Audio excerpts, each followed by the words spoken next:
Japeth Aguilar balik Gilas. Ele Tenorio mahalaga sa national team, at Ginebra rookies Ralph Koo at Donald Gumaro bakit nga ba nasa training camp ng Gilas? Ayan nga ang pag-uusapan natin ngayon mga Cubs. Pero bago yan, consider subscribing to our YouTube channel mga Cubs for more Ginebra content. Ang ating kabarangay nga na si Japeth Aguilar mga Cubs ang papalit muna kay EJ Edu sa Gilas roster para sa darating na FIBA Asia Cup Qualifiers first window na magaganap ngayong buwan. Ang batang-batang si Edu nga ay kasalukuyang may iniindang torn meniscus injury kaya naman hindi ito makakalaro para sa parating na dalawang laban ng Gilas. Ganun pa man, ay present pa nga rin ang 6'10" big man sa training camp na talaga namang isang magandang desisyon para kay Edu at sa Gilas dahil kahit papaano ay magkakaroon na siya ng ideya ngayon pa lang kung paano ang magiging sistema ng team kahit pa siya ay sa April pa makakapagsuot up para sa Gilas. Nice. Si Japeth nga mga Cubs ay namataan na rin sa unang araw pa lang ng training camp at kasama ng iba pang Ginebra players ay tumutulong sila sa paghahanda ng Gilas.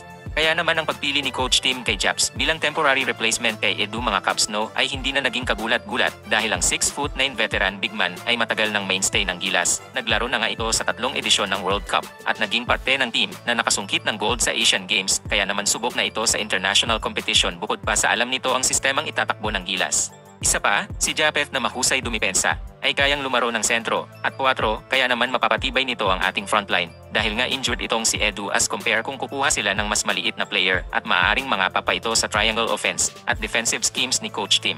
Kaya naman napakagandang desisyon ito para sa ating multi-titled mentor dahil sa maiksing panahon ng preparasyon ay mainam na kuhanin niya ang isang big man na maasahan niya at pamilyar na sa kanyang sistema. At alam naman nating lahat mga Cubs na ipinahayag na ni Japeth noon after ng Asian Games na graduate na siya sa pagsali sa Gilas pero alam naman natin na sa pakiusap ni Coach Tim at ng Ginebra management ay siguradong hindi ito nakatanggi. Huwag mong subukan, masisira ang buhay mo. Bukod pa sa ito ay Call of Duty para sa Pilipinas. Dahil dito, ang kanyang retirement sa Gilas ay maunsyame muna sa ngayon. Kaya naman, salamat sa iyong sakripisyo, Japs. Samantala, ipinahayag naman mga Cubs ni Coach Tim Con at Justin Brownlee ang halaga ng isang Ele Tenorio para sa Gilas Pilipinas. Hindi nga kasali si LA mga Cubs sa roster ng Gilas na lalaban sa mga FIBA qualifying windows pero ayon nga kay Coach Tim ay napakalaking bagay na andun si Teniente sa kanilang training camp dahil nakakatulong ito as a player and as a coach. Ang Ginebra team captain nga ay makakasama ng Gilas ng 2 araw sa kanilang training camp. Ayon pa sa Gilas mentor ay kabisadong-kabisado ni Eli ang kanyang sistema na baka masigit pa nga sa kanyang sarili mismo kaya naman madali nilang maituturo ang sistema sa ibang mga players na hindi pamilyar dito dahil sa kanyang presensya. Habang para kay Brownlee naman ay inspirasyon at positibong enerhiya si Eli para sa kanilang paghahanda para sa parating na FIBA window bukod pa sa pagiging matalinong player nito na maraming alam sa game ng basketball. Well, halos lahat naman ata tayo ay agree sa mga sinabing ito ni Coach Tim at JB mga Cubs at talaga namang hindi matatawaran ang dedikasyon at ambag niya sa national team maging noon pa man sa Gilas team na nakarating muli ng World Cup after 40 years noong 2014 kung saan siya ay isang integral part. At ngayon, na siya nga ay hindi na rin bumabata at nasa tail end na ng kanyang career ay ibinibigay niya pa rin ang kanyang serbisyo para sa bayan. Kaya naman saludo sa'yo, Teniente Ele Tenorio. Sabi ko talaga, taas ang kamay ko sa'yo! Speaking of Ele nga mga Cubs ayon sa kanya ay mas nakakatulong nga siya kung siya ay nasa court at mas madali itong gawin dahil nandun din si Japeth at ang 2 Ginebra rookies na si Donald Gumaro at Ralph Koo dahil na ipapakita nila kung paano i-execute ang sistema ni Coach Tim sa mga Gilas members na hindi pamilyar dito. Malaking tulong nga si Koo at Gumaro para sa paghahanda ng Gilas mga Cubs hindi lamang bilang practice player kundi bilang modelo na rin ng sistema ni Coach Tim.